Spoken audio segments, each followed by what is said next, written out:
What's up, everyone?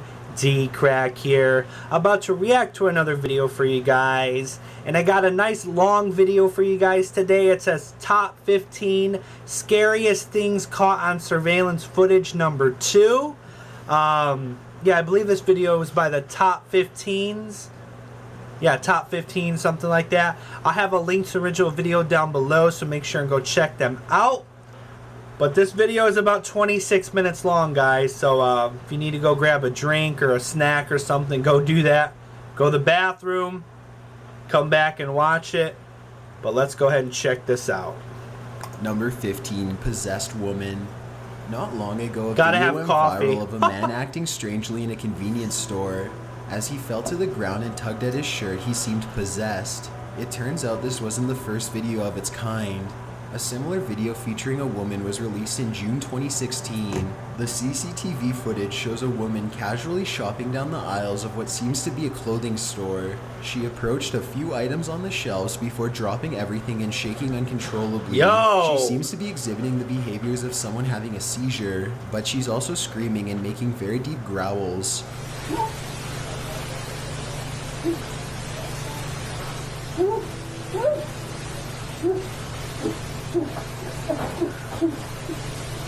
The hell? A man approaches her to see if she's okay as others watch in disbelief.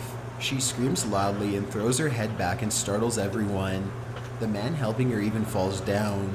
Her behavior gets worse as she continues to scream and convulse.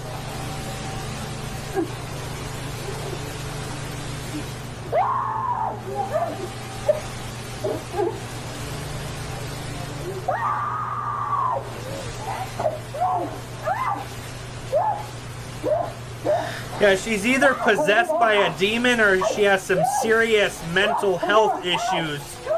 Eventually, the group of people calm her down enough to pick her up and walk off camera. Number 14, Brian Schaeffer. It is not uncommon for college students to visit bars. Most students get together on weekends or after classes to have a few drinks and unwind or even discuss school. However, it is very uncommon for a student to disappear in a bar. The story of Brian Schaeffer starts out as your everyday college student's visit to a bar and turns into something out of a sci-fi murder mystery. Schaeffer planned a spring break getaway with his longtime girlfriend Alexis Wagner. He had purchased a hotel room in Miami and his friends claimed he planned to propose. However, about 3 days before the couple were set to head out on their romantic vacation, Brian vanished. He and his friends went to a live music bar called the Ugly Tuna. They had several drinks and shots. 2 of his friends went to the bathroom and when they returned, Brian was gone. They asked around but no one had valid information. His friends assumed he just left early and no one noticed, so they also left. When investigators were alerted because family and friends had still yet to hear from Brian, they found out he had not left the bar. He was seen entering the bar with friends on camera, and he was seen standing outside the entrance before going back in and never being seen again. Alien abduction! They stepped on the escalator with Brian in front. As they went up the escalator, Brian turned to look back at Meredith and Clint, and they were laughing and joking and obviously having a good time. This is the area where Brian was last seen. To my right, he was seen on camera speaking with 2 young ladies that he'd met inside the bar. After speaking with the young ladies, he turned and walked back into the bar, at which time we lost him on camera. No cameras found Brian exiting the bar or the complex which the bar was located inside. Yo! There are, of course, other explanations for him not being seen on camera, but he was never seen again, and some claim that even if he escaped the cameras at the complex, he would have been caught on nearby street and parking lot cameras at least. Brian Schaeffer was never heard from or seen again. His family has faith that he will return home someday, as there was never a body or signs of struggle discovered.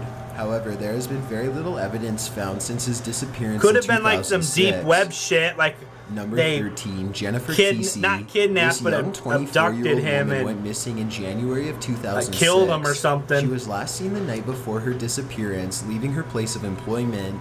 Before vanishing, she had made casual phone calls to family and friends. As she Well, had she's just a pretty returned home girl, from a that's never vacation. good when they Her go last missing. phone call was to her boyfriend around 10 p.m. According to him, she seemed normal and not in any danger. The next morning, she failed to arrive to work or answer her phone for several hours. Her manager called her parents to alert them that they had not heard from her.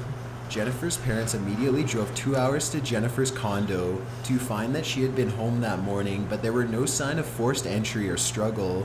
Jennifer's family spent the day searching for their daughter and looking for any evidence of a struggle. Where the hell would she have Investigators got gone? involved, and 2 days later, an unidentified person was seen by an apartment surveillance system, parking Jennifer's car and leaving it. The car was picked up by local police and sent to a crime lab.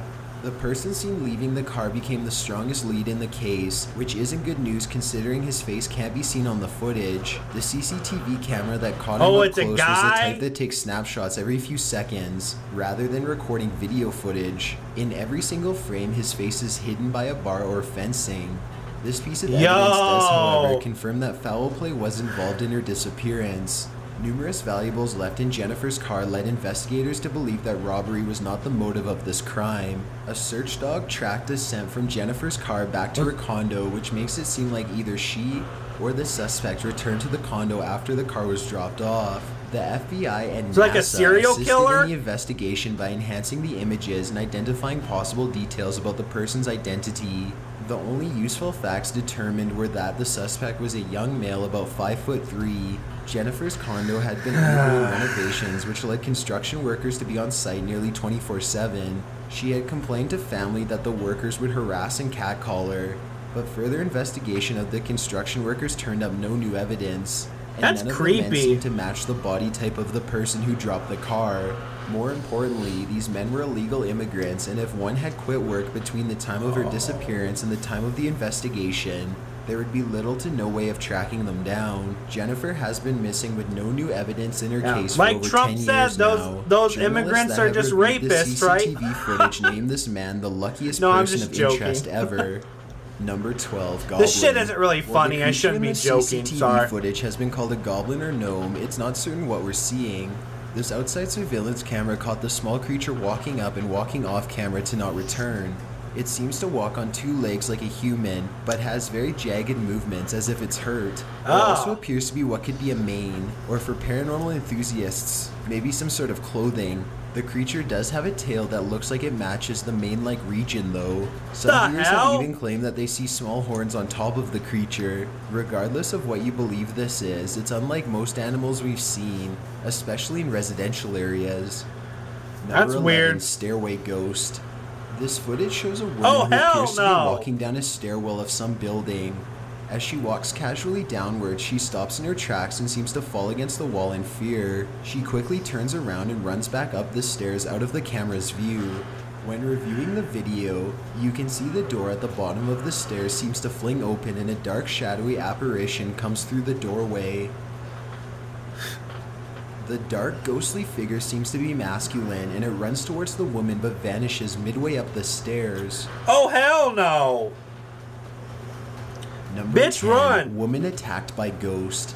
This footage allegedly comes from the reception hall of a haunted hotel, although the exact name or location of the hotel is not published.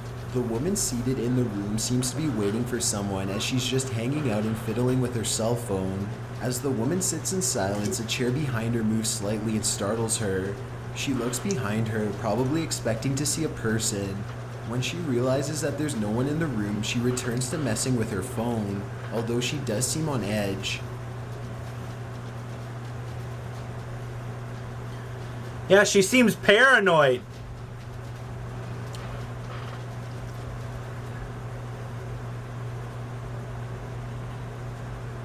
The chair moves again, scaring her to the point that she literally sits at the edge of her seat and makes a Is she phone knocked call. out?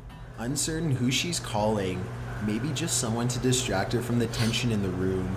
While on the phone, the chair to the left of her lunges forward and she jumps out of her seat and falls down a few feet away. She stands up and tries to run out of the room, but a table is thrown which trips her, and she is then attacked by the poltergeist. Her hair is pulled again and she is thrown across the room before tripping again and hitting her head on Bitch, the tile run! floor. Get out of that room!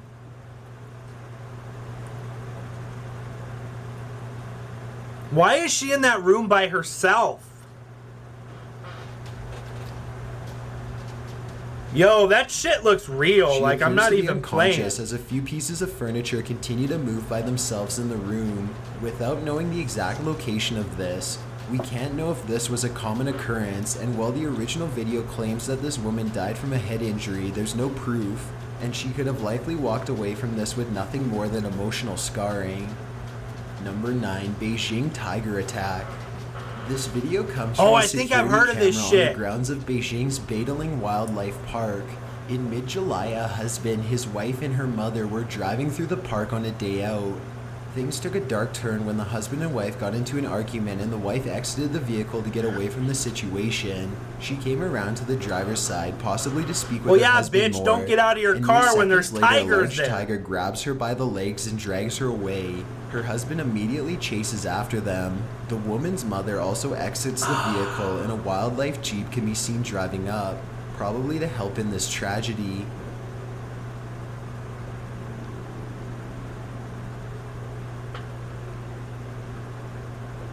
Yo!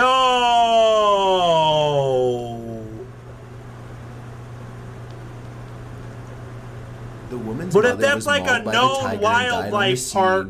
and she was badly injured and rushed to a local hospital. The park commented that they do allow visitors to drive their own cars through the park, but they are absolutely prohibited from exiting their vehicles. While this story is tragic and terrifying, it serves as a good reminder to follow the rules when it comes to wildlife. See, I mean, Number 8, she's elevator ghost. stupid. This Why would she terrifying get out video of her was vehicle posted when in that's a 2009 nature and is reserve? timestamped from 2008. It's not certain where this video is from, but it's clearly CCTV footage from the elevators, halls, and stairwells of some kind of office building. In the bottom right corner, we see the surveillance from inside an elevator. Two office employees are just casually chatting as they ride to their destination. Everything seems normal until the What doors is that open thing and the behind two men him? go to exit. As the man on the left, who had been leaning against the wall, lifts up and walks out. A figure seems to appear out of nowhere.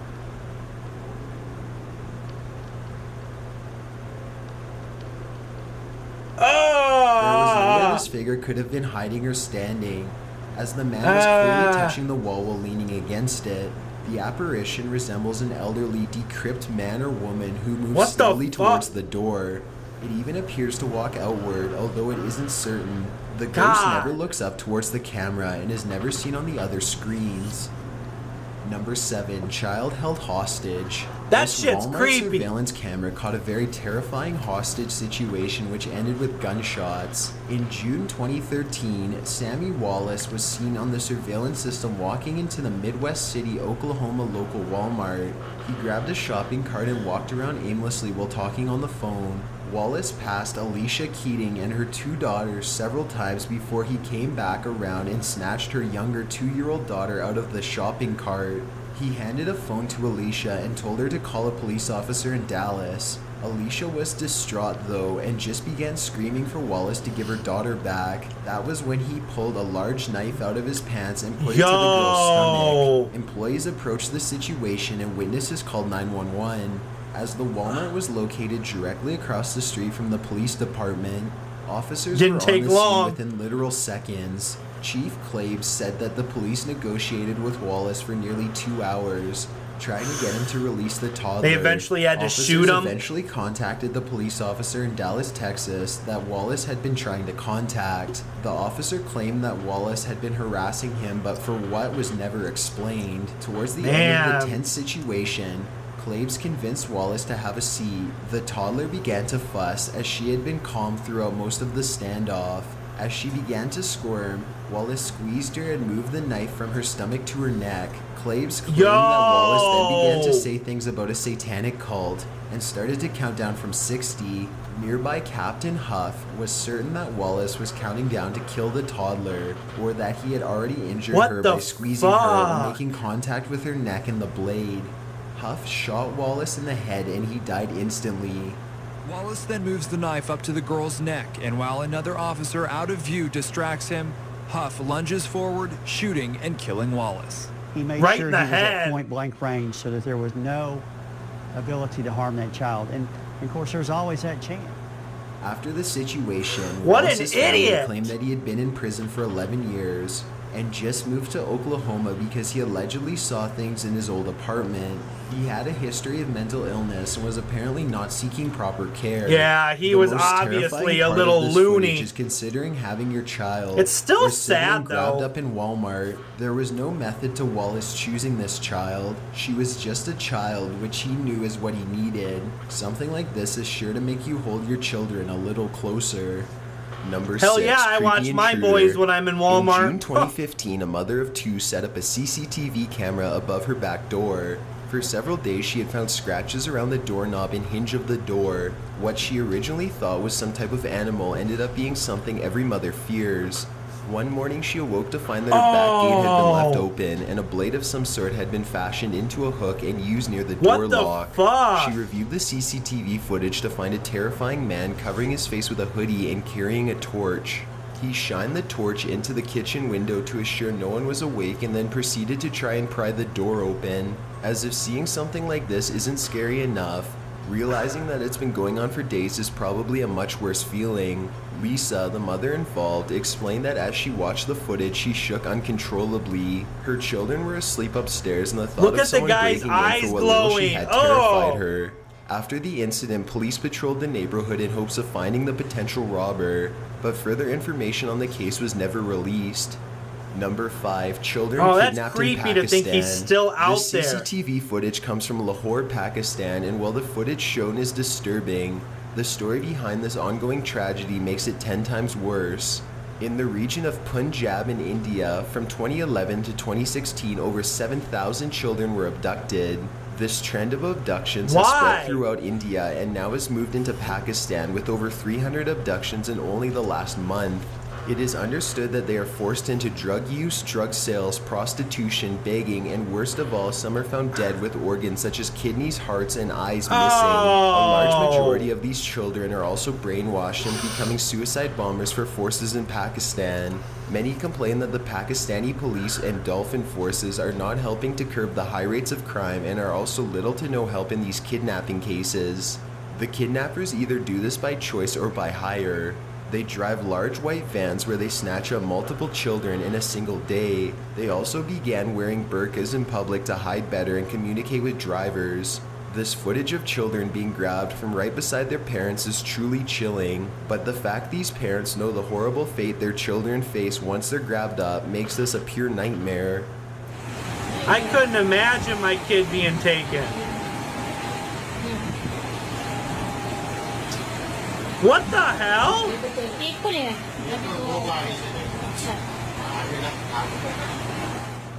Again, seeing something like this will make you keep a much tighter grip on your children. Just the thought of how easily things like this can happen is enough to affect anyone That took with like kids. 2 seconds. Number 4, Lars Matang. The government's not even doing anything about it. 28-year-old Lars Matang Fucking went on stupid vacation people. with friends to Golden Sands in Bulgaria, a popular spot for German and English youth. While drinking and hanging out on the beach, Lars got into a dispute which escalated to a physical fight. This fight damaged his eardrum, which meant that he was not able to take a flight home with his friends, and had to wait an extra night alone. While staying at a local hotel, Lars made calls to his mother claiming that he believed someone or something was after him. He seemed scared, disorientated, and would end every phone call by just abruptly hanging up. He apparently told her that 4 men had been following him and asking about his medication, a 500 milligram antibiotic, and that he was currently hiding outside of the hotel. Lars did visit the doctor the next day to get a checkup before taking his flight home. Apparently, though, he abruptly ran out of the doctor's office. The CCTV footage from the airport is the last time Lars was seen before disappearing into a nearby forest. He seems normal until he enters a corridor. He then drops all of his belongings and bolts out of the airport. He can be seen on outside security footage running off camera.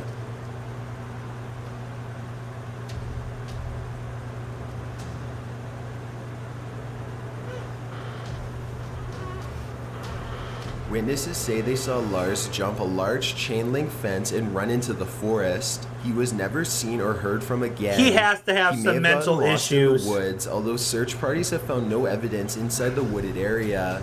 While Lars had no history of mental illness, it is possible that the injury he suffered could have been more severe than the doctors originally diagnosed. Severe head injury can lead to psychosis, which seems to be what has likely happened here. There are of course more explanations, such as Lars abusing more recreational drugs. A huge symptom of injury-induced psychosis, though, is paranoia, which Lars demonstrated completely. There are Yeah, he several was search parties paranoid. and He people thought that you someone can was contact after if you're him. interested in learning more or helping with the disappearance of Lars Matang. Number 3, Jon P Wheeler. This 66-year-old man was known for holding many prestigious places in government systems.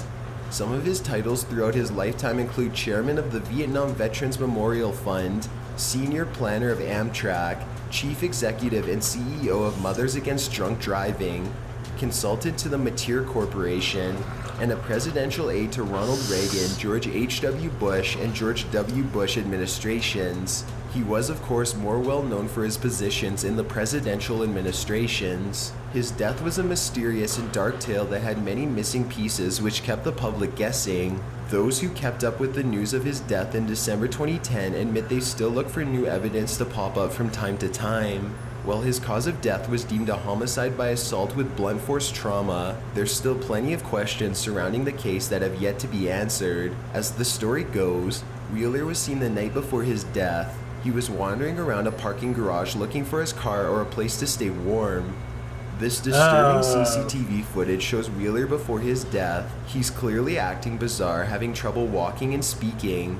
He seems drunk or under the influence, but those who came across him that day claimed he seemed more disorientated and lost than drunk or high. Psychiatrists have claimed that behavior like this can be caused by heart problems, extreme stress or fear, but that it didn't seem likely for Wheeler to have these issues out of nowhere, as he had no history of health-related psychosis. As Wheeler walks down a corridor in the building, he touches many things, looks around him several times, closes a door, raises his hands into the air, and appears to be talking to himself. These are all general signs of paranoia and a lack of contact with reality. On December 31st, his body was discovered falling onto a trash heap in the Cherry Island landfill.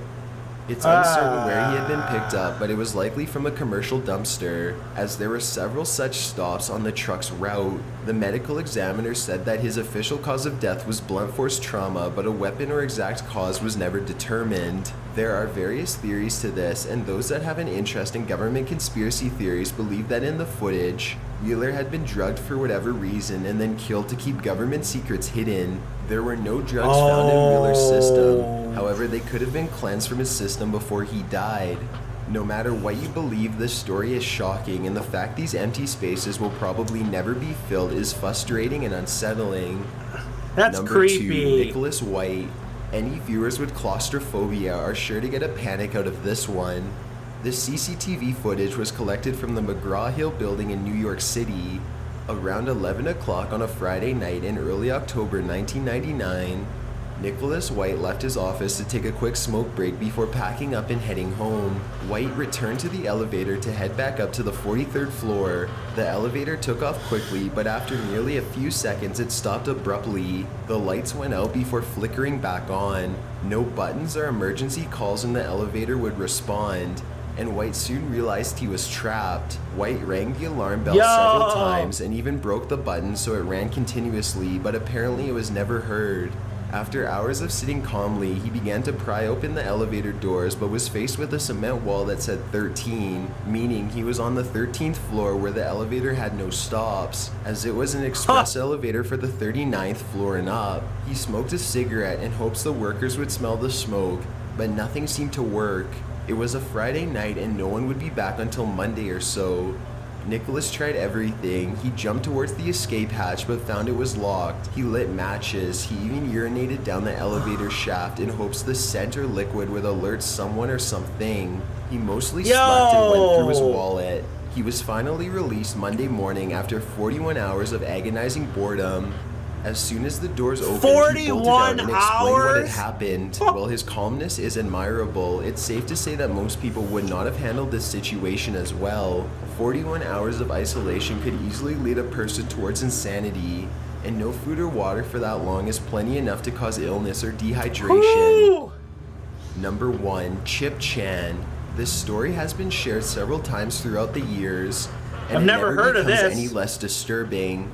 Considering that this is still an ongoing viral internet sensation is even more unsettling. Chip Chan is a woman who broadcasts herself live from her home via CCTV cameras and webcams. The first person to discover her thought she was dead, as she laid perfectly still in an uncomfortable position for hours. He took the story to 4chan to get help in deciding if she was really dead, and if so, how she died. Tons of users flocked to her broadcast and began putting clues of her death together before she rose up to life and hid behind signs she had made. Through years of broadcast, Tumblr posts, and her signs, her addicted viewers have learned a few things about her. She lives in South Korea. When she does leave her home, which is rarely, she wears a disguise. She sleeps up to 12 or more hours a day, usually inside a filing cabinet, and while she spends most of her waking hours on the internet, she seems to be suffering from depression as she rarely smiles and often cries. According to her signs, she claimed that she had been held against her will for 16 years by someone she calls P. She claims that P is a corrupt officer that has planted a chip in her ankle which tracks her and her health. Occasionally, Chip Chan's cameras will go off for up to several hours, which is apparently when P comes to visit, according to her blog, linked below. Some of her signs read, "Don't get tricked, don't get fooled, early every morning. If someone comes that paralyzes the person, I can't be stopped. The stalker used this skill from 2006. I have slept for 20 hours every day since then. I do not know what happened while I sleep. I have been always afraid of sleeping." These are of course rough translations. When she leaves her home, she has a setup of boxes that cover her doorway as she exits. When she sleeps, her lights will flicker on and off by themselves as if controlled by an outside source. A huge plot hole with Chip Chan's story is that she disables the cameras when P arrives, and won't release his name or officer rank, even though she clearly wants to be helped. When emailing Chip Chan, an auto-response of photos of police officers is sent. Most of the photos are blurry and seem to have been taken by Chip Chan. When local authorities were contacted regarding Chip Chan, they said she is a mentally ill woman who would often protest against police forces in China Central Television. It's very likely that this woman is just suffering